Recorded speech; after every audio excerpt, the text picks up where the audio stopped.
मूर्तिजापुरात युवतीचा विनयभंग, मारहाण करून जबरदस्तीने तक्रार मागे घेण्याचा प्रयत्न, आरोपी फरार। शहर पोलीस स्टेशनच्या हद्दीतील 25 वर्षीय युवतीसोबत विनयभंग करत तिच्यावर हात उचलून तक्रार मागे घेण्याची धमकी देत मारहाण केल्याची गंभीर घटना 11 जून रोजी दुपारी 3:30 वाजताच्या दरम्यान घडली आहे।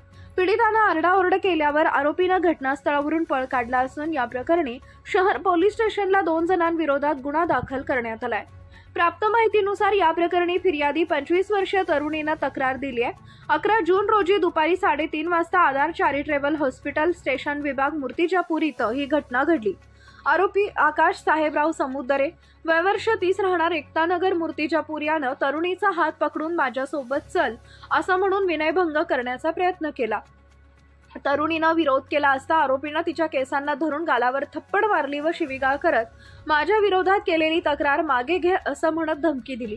ही आरडाओरडा ऐकून हॉस्पिटलमधील परिचारिका धावत आली असता आरोपीनं तिलाही शिवीगाळ करून हातपाय तोडून टाकीन अशी धमकी दिली। त्यानंतर आरोपी त्याच्या साथीदारासह दुचाकी क्रमांक MH30AR7309 या वाहनानं घटनास्थळावरून पसार झाला। या प्रकरणी आरोपी आकाश समुद्रे व त्याचा साथीदार दुचाकी चालकाविरोधात भारतीय न्याय संहिता कलम 74, 75, 115(2), 352, 351(2) व 35 नुसार शहर पोलीस स्टेशनला गुन्हा दाखल करण्यात आलाय। सदर गुन्ह्याचा तपास ठाणेदार अजित जाधव यांच्या मार्गदर्शनात सहाय्यक पोलीस निरीक्षक गजानन थाटे करत असून सदरचा गुन्हा महिला पोलीस उज्ज्वला भाले यांच्या फिर्यादीवरून दाखल करण्यात आलाय। India news R7 Mohammad Rizwan Siddiqui.